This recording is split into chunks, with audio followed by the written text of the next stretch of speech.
Marcos, você cantor, compositor, músico, filho de peixe, peixinho né? Você me falava em off que o seu sonho era jogar bola e virou cantor. Como é que é isso? É verdade. Agora, engraçado que todo cantor, todo artista tem uma ligação com o futebol impressionante, né? E eu queria também ser jogador de futebol. Meu pai, não, vamos estudar violão, tem que estudar violão e tal. O jogador de futebol é difícil, mas músico também é e tal. Enfim, aí de pai, né, eu comecei a estudar violão. E aí descobri que como jogador de futebol, eu estava tocando bem violão. Aí ficou.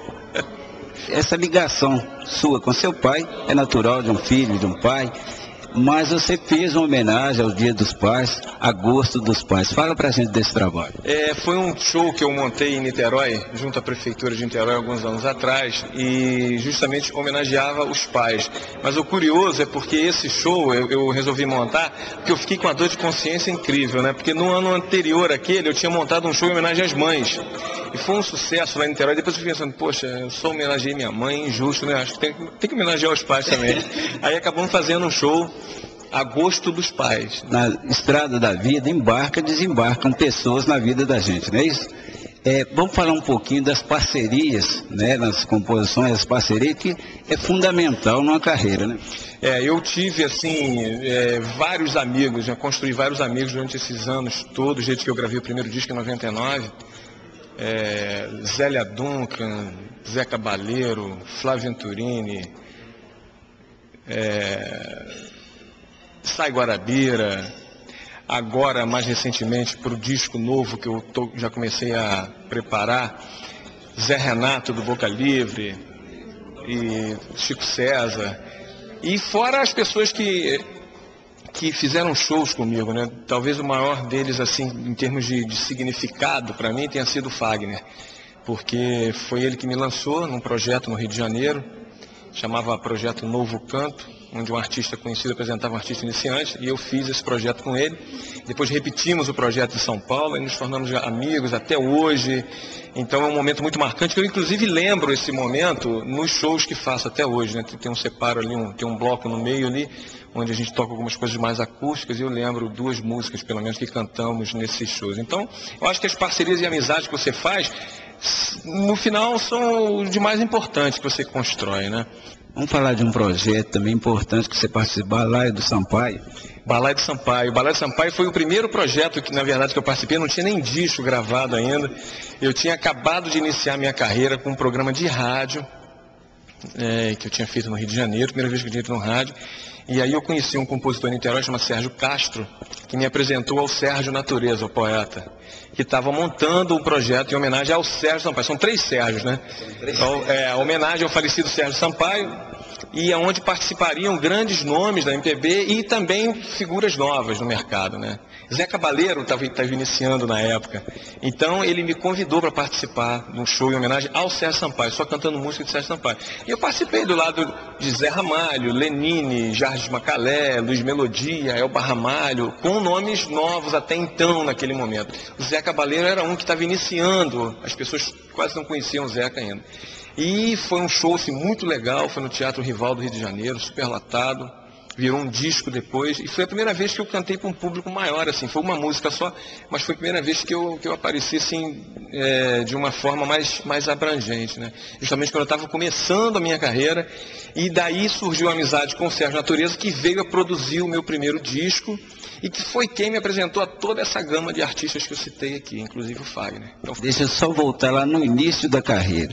Você cantou Seresta, Choro, conta essa história pra gente, né? Aliás, a gente deveria ter começado por aí, né?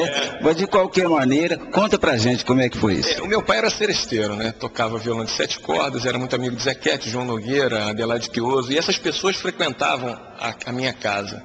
Eu criança, e meu pai fazia essas reuniões de rodas de samba, choro, seresta, todo mundo tocando violão e cantando, e eu via aquilo, assistia aquilo tudo. Então eu cresci nessa avalanche cultural, né?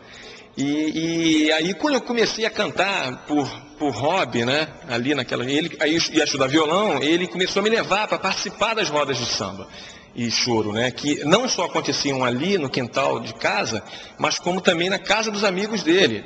Então eu comecei aí, então muito novo, 12, 13 anos, eu já cantava naquele meio, né? Eu tinha muita vergonha, e cantava. E eu só sabia cantar a seresta, porque eu ouvia muito Carlos Galhardo, Lupicínio Rodrigues, Orlando Silva.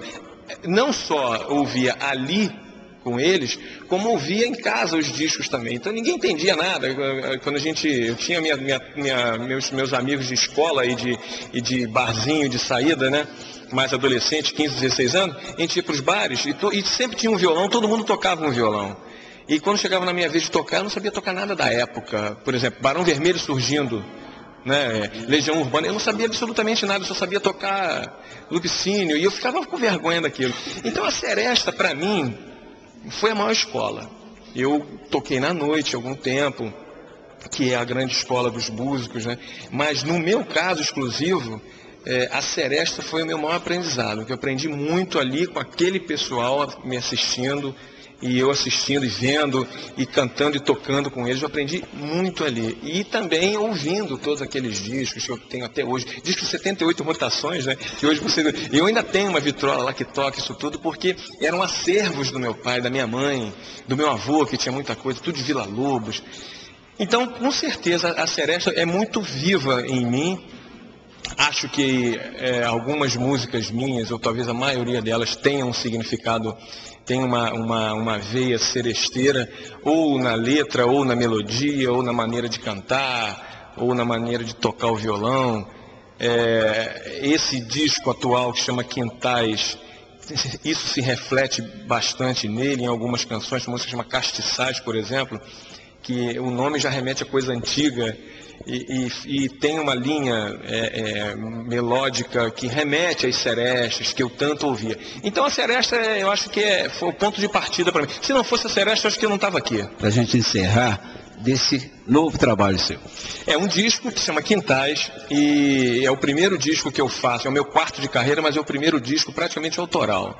São 10 músicas, 9 músicas minhas, e ele tem algumas razões para se chamar Quintais. A primeira, porque estou homenageando aquele quintal que eu vivi nessa coisa toda, que na verdade foi o meu primeiro palco. Foi o quintal da casa dos meus avós, onde eu fui criado. E também porque, por ser um disco praticamente de autor, né, são coisas que eu fui compondo durante os anos, e que você só compõe, isso é qualquer um, compõe baseado em alguma coisa que você se influenciou ou que você aprendeu. Eu acho que a composição nada mais é do que um exercício, né, quase que diário, de você transcrever para um papel ou para um violão, ou para um piano, aquilo que você estudou alguns anos atrás, ou ouviu, ou aprendeu e memorizou, tipo um HD, né? Então, como é um disco de autor e tem essa coisa dos quintais, essas músicas que fiz tem muitas influências lá de trás, né? E a terceira razão é que cada faixa simboliza um quintal de sentimentos. Por exemplo, a Casa Vazia, que é a música que abre o disco, simboliza o quintal da solidão. A faixa Castiçais simboliza o quintal da esperança, porque ela fala o tempo todo, a letra fala o tempo todo de esperança. A música Caravelas, que é um poema de Flor Bela Espanca que eu musiquei, simboliza o quintal da poesia, do lirismo. Livre para Você simboliza o quintal da liberdade. Então, o disco é isso, é um disco, até certo ponto eu posso dizer que é um disco ousado da minha parte, porque eu não sou assim conhecido como compositor, né, mas eu sempre gravei, os meus 3 primeiros discos eram sempre coisas minhas, mas com coisas de outros artistas, outras regravações, principalmente regravações, que eu sempre fui muito mais intérprete, até por conta da seresta. Mas é um disco que eu já tinha vontade de fazer, e ele foi amadurecendo durante a turnê do disco anterior. E aí eu resolvi botar na praça o disco Quintais com temas da minha maneira de ver, como eu vejo a solidão, como eu vejo a esperança, como eu vejo o lirismo, como eu vejo a liberdade. Viagens e show. Aproveita e fala aqui pra gente. Então, eu tenho viajado bastante. Esse disco foi lançado, o Quintais foi lançado em 2006, eu já estou entrando no 2º ano de turnê dele, apesar de eu já estar gravando o próximo disco, mas eu ainda viajo com ele. E continuo assim com a agenda bem repleta. Eu fiz Mariana dia 13 de março, aqui Itabira 14. Dia 26 eu estou em Varginha, 27 Pouso Alegre, 28 Belo Horizonte. Dia 2 eu estou em Souza, na Paraíba. 2 e 3, Souza, na Paraíba. 4 estou em Juazeiro, no Ceará. 5, Assaré, também no Ceará. 6, 10 e 13 em Fortaleza. Aí de 25 também em Juiz de Fora, e aí tem alguns eventos em maio também, não me lembro agora de cabeça. Pois é, e o Festival de Inverno, nós temos um Festival de Inverno em julho, aqui em Itabira, né, e há a possibilidade do Marcos retornar à terra de Drummond? Se depender do Marcos, já está aqui, esperando só a hora de entrar. A gente já mandou a proposta, a gente já se inscreveu no Festival de Itabira, e eu estou só esperando assim, a resposta, o resultado, para a gente poder voltar, porque eu estar aqui hoje, no dia que se comemora o Dia Nacional da Poesia, na terra de Drummond, fazendo show, realmente é um grande presente. Foi um prazer muito único.